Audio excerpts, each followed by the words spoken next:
राधे राधे भक्तों।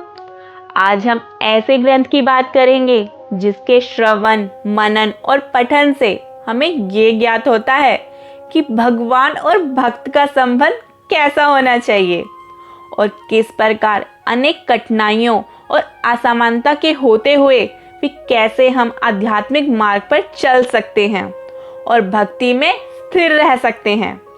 यह ग्रंथ विभिन्न संप्रदायों के संतों का सम्मान पूर्वक स्मरण करता है, जो सभी के प्रति समानता और भक्ति की महिमा पर जोर देता है, जिससे यह शिक्षा मिलती है कि भक्ति के मार्ग पर चलने वालों का आदर करना चाहिए। यह ग्रंथ केवल भक्ति की महिमा को दर्शाने के लिए है, ना कि किसी चमत्कार का वर्णन करने के लिए। मैं बात कर रही हूँ भक्तमाल ग्रंथ की।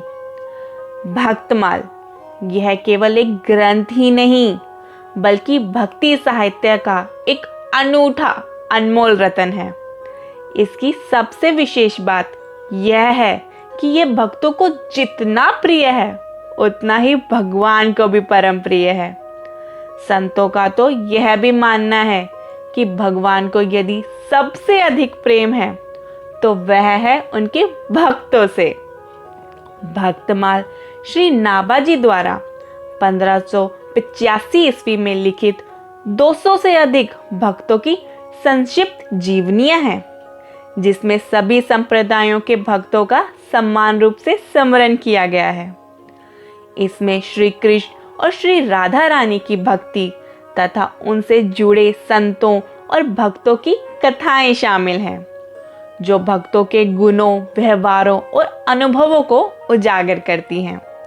भक्तमाल कथा का उद्देश्य भक्तों के जीवन से प्रेरणा लेकर आध्यात्मिक साधना के बल को प्रबल करना और जीवन के सभी कष्टों का नाश करना है।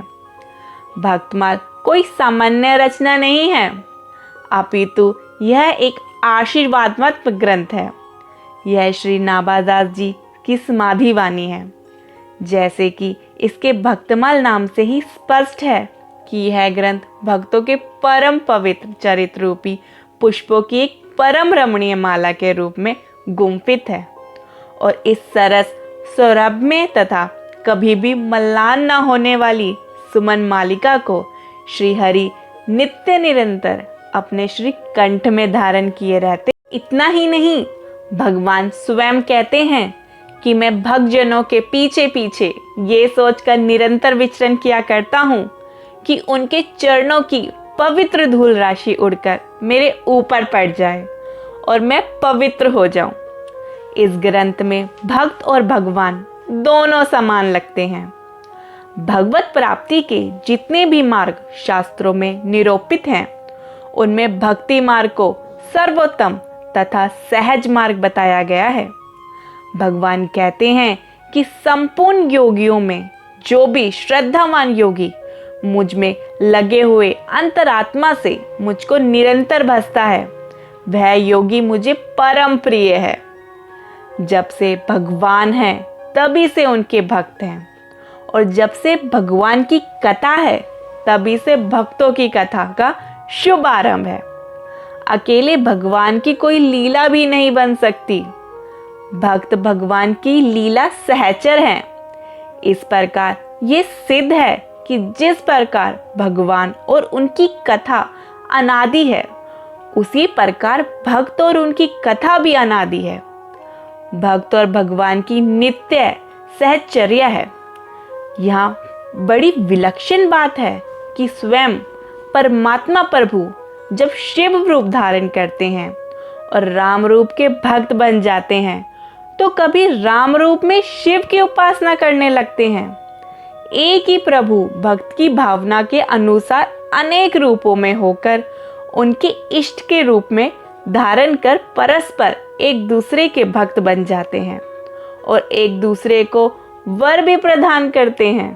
हम ये तो समझ गए कि भक्तमाल ग्रंथ में भक्तों के यश गान का वर्णन किया गया है, लेकिन इसका प्राकट्य कैसे हुआ, उसकी रोचक कथा क्या है, आइए जानते हैं।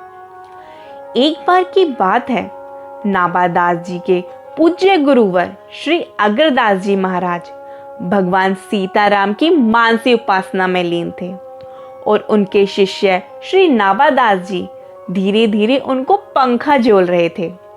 तभी उसी समय श्री अग्रदास जी का एक और शिष्य जहाज द्वारा समुद्री यात्रा कर रहा था। अचानक वह जहाज समुद्र के बीच में एक भयंकर भंवर में फंस गया और रुक गया। ऐसे लगा जैसे अब उसका बचना असंभव है। उसी समय उस संकट से मुक्त होने के लिए उनके शिष्य ने अपने गुरु श्री अग्रदास जी का स्मरण ध्यान किया। इसका फल ये हुआ कि गुरुजी का ध्यान टूट गया। श्री अग्रदास जी ध्यान टूटने से आश्चर्यचकित थे, लेकिन उनकी दिव्य दृष्टि को तुरंत समझ आ गया कि दूर समुद्र में उनका शिष्य संकट में है। विलक्षण बात यह हुई कि इस ध्यान भंग की बात नाबादास जी भी समझ गए। तब उन्होंने अपने पंखे की वायु से रुके हुए जहाज को भंवर संकट से पार कर दिया। जहाज भावर पार करके सामान्य रूप से चलने लगा। तब नाबाजी ने गुरुजी से बोले, गुरुदेव, वह जहाज फिर से चल पड़ा। अब आप पहले के समान भगवान के ध्यान में लग जाइए। ये सुनकर अग्रदेव जी ने आंखें खोली और आश्चर्यचकित होकर कहा, ये कौन बोला? नाबादास जी हाथ जोड़कर कहा, वही आपका दास जिसे आपने अपना प्रसाद दे देकर पाला है। नाबादास जी की ये बात सुनकर अग्रदास जी के आश्चर्य का ठिकाना ना रहा। अग्रदास जी मन ही मन सोचने लगे कि ओह, इसकी ऐसी ऊंची स्थिति हो गई है कि यह मेरी मानसी सेवा तक पहुंच गया। आश्चर्य है कि इसने इतनी दूर से समुद्र में हुई घटना को प्रत्यक्ष देख लिया और जहाज की रक्षा भी की। फिर विचार करते ही उनके मन में बड़ी प्रसन्नता हुई। वे ये जान गए कि संतों की सेवा तथा उनसे प्राप्त प्रसाद भक्षण की ये महिमा है। इसी से इसे ऐसी दिव्य दृष्टि प्राप्त हो गई है। तब श्री अग्रदास जी ने नाबादास जी को आज्ञा देते हुए कहा, वत्स, तुम्हारे ऊपर साधुओं की कृपा हुई है। अब तुम उन्हीं साधुओं संतों के गुण स्वरूप तथा उनके हृदय के भावों का गान करो। गुरुदेव की आज्ञा को सुनकर नाबादास जी हाथ जोड़कर कहा, प्रभु, मैं भगवान श्री राम, भगवान श्री कृष्ण के चरित्रों को तो कुछ गा सकता हूँ, किंतु भक्तों के चरित्रों का आदि अंत का गुणगान करना तो बड़ा कठिन है। भला मैं भक्ति का रहस्य को कैसे समझ सकता हूँ? तब अग्रदास जी ने बड़े प्रेम से उन्हें समझाते हुए कहा, जिन्होंने तुम्हें मेरी मानसी सेवा में प्रविष्ट कराया, जिन्होंने तुम्हें समुद्र में जहाज को दिखाया, जिन्होंने यहीं से पंखे की हवा से जहाज को आगे बढ़ा दिया, वे ही भगवान तुम्हारे हृदय में प्रविष्ट होकर भक्तों के और अपने ही सब रहस्यों को खोलकर बता देंगे। इस प्रकार गुरुदेव ने नाबादास जी की आशंका को दूर कर दिया। बस अब क्या था, गुरुदेव के आशीर्वाद से नाबादास जी को भक्तमाल की रचना की प्रेरणा मिली और गुरु के आदेश से श्री नाबादास जी ने भक्तमाल ग्रंथ की रचना का शुभ आरंभ किया और हमें भक्ति का ये अनमोल खजाना दिया। और इस घटना का वर्णन उन्होंने अपने ग्रंथ के प्रारंभ में इस प्रकार से किया, अग्रदेव आज्ञा दही, भक्तन को यश गाऊं, भवसागर के तरन को नाहिन और उपाऊं। अर्थात स्वामी श्री अग्रदेव जी ने नाबाजी को आज्ञा दी कि तुम भक्तों के चरित्रों का वर्णन करो, उनके यश का गान करो, क्योंकि संसार सागर से पार होने का इससे सरल कोई दूसरा उपाय नहीं है। भक्तमाल शब्द अपने अर्थ की व्याख्या स्वयं करता है, क्योंकि भक्तमाल अर्थात भक्तों की माला।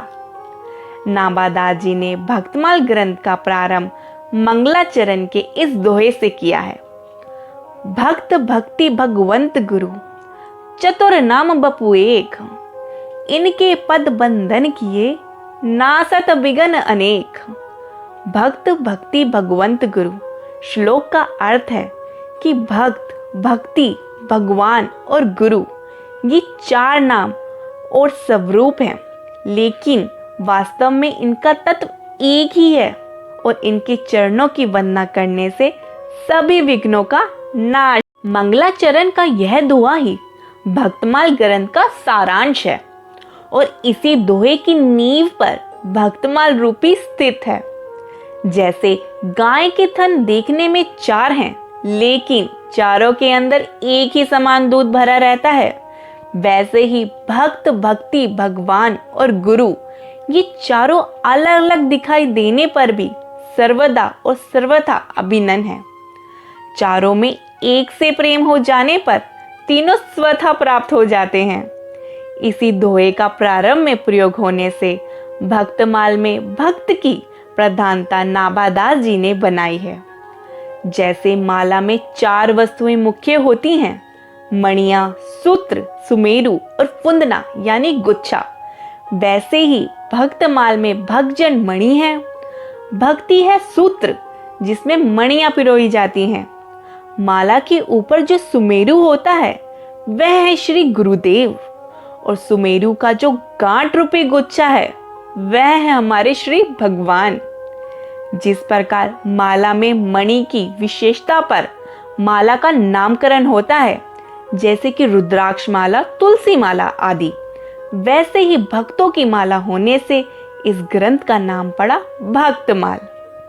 इस प्रकार प्रारंभ में श्री नाभादास जी ने चार दोहों में मंगलाचरण करके आगे छपे चंदों में भक्तों की चरित्रों की सुंदर महिमा गाई है।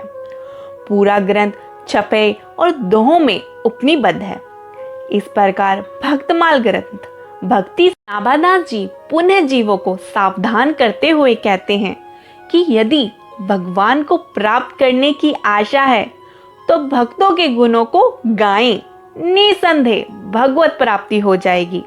नहीं तो जन्म जन्मांतरों में किए गए अनेक पुण्य भुने हुए बीजों की तरह बेकार हो जाएंगे। अर्थात जिस प्रकार भुने हुए बीज पुनः अंकुरित नहीं होते, उसी तरह उनका कल्याण न होगा, फिर जन्म जन्म में पछताना पड़ेगा।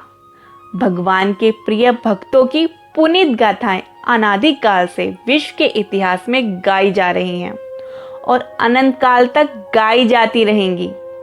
भक्तमाल ग्रंथ से हमें यह शिक्षा मिलती है कि भक्ति ही सर्वोच्च है और इसके विभिन्न मार्ग हो सकते हैं।